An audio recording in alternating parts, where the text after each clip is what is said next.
हे पहा, आता आपली डाळ पालक झाली. आपल्याला टाकायचं त्याच्यामध्ये थोडंसं मीठ, चवीपुरतं मीठ टाकूया. 1 चमचा मीठ टाकणार आहे मी.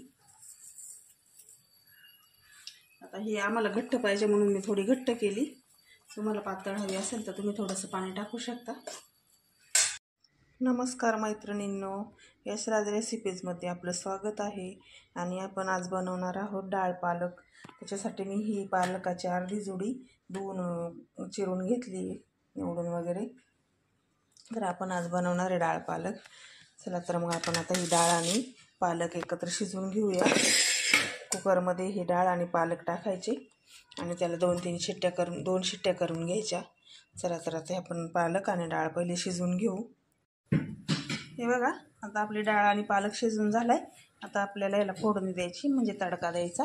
घेतले बेडगी मिरची आणि हे अर्धा टोमॅटो घेतले कापून, आणि एक घेतली ती सोलून बिलून निवडून घेतली. 2 हिरव्या मिरच्या घेतल्यात. थोडासा आपला घरचा मसाला घेतलाय, काळं तिखट, आणि 1 चमचा जिरी घेतली. आता आपल्याला ह्या 2 पळ्या तेल टाकले. तेल गरम झाले. आता आपण त्याच्यामध्ये कांदा टाकूया. हा 1 कांदा मी बारीक कापून घेतला त्याच्या इथून फोडणीसाठी. आता हा कांदा आपला परतत आलाय. कांदा जास्त लाल नाही करायचा.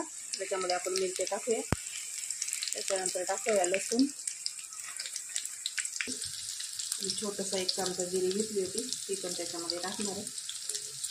जिरी टाकली. आता व्यवस्थित परतूया 2 मिनिटं पुन्हा. आपला कांदा आणि मिरच्या जिरी परतून झाली.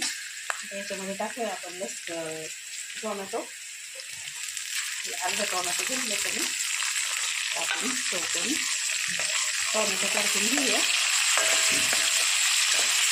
टोमॅटो परतून झाले. आपण टाकूया बेडगी मिरची. त्या 3 बेडगी मिरच्या घेतल्या फोडणीसाठी.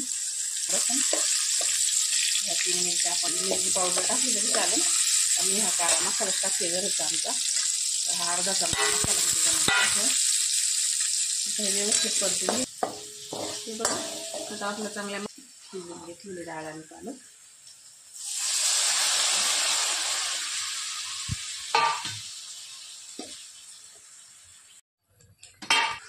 हे बघा मैत्रिणींनो, आपला आता डाळ पालक तयार झालाय. पाहू शकता तुम्ही किती छान दिसतंय ते. बघा किती छान झालंय ते. आवडलं तर लाईक करा.